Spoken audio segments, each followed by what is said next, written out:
c'est un plat éminemment simple, puisqu'il est composé de farine de pois chiche, d'eau, de sel et de poivre. De l'huile d'olive, évidemment. On retrouve les ingrédients propres au bassin méditerranéen, que l'on trouvait facilement.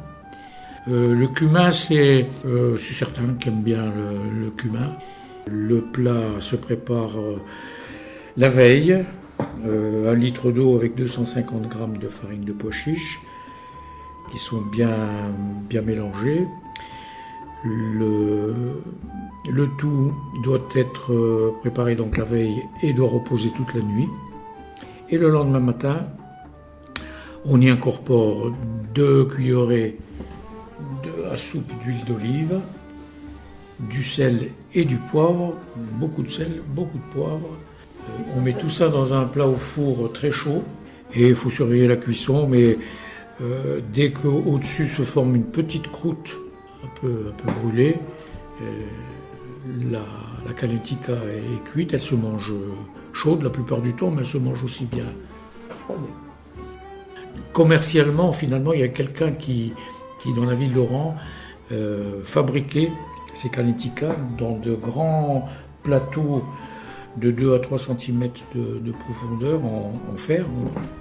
Et les petits vendeurs venaient s'approvisionner auprès de cette entreprise. Il y en avait surtout un. Il avait une petite carriote, une petite charrette, dans laquelle il pouvait mettre 4 ou 5 tôles comme ça, chaudes.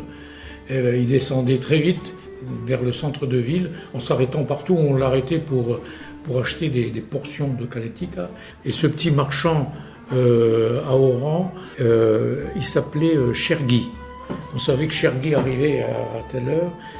À la sortie des classes, les jeunes, les adolescents, s'achetaient une portion de kalentika chaude, toute fraîche, sortie du four, dans un morceau de pain. Donc c'était succulent, parce que, étant donné l'heure, et on n'avait pas mangé depuis le petit déjeuner, il savait bien ce qu'il faisait, le Chergui. Hein.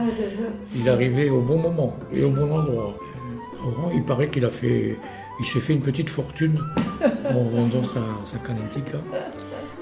Voilà.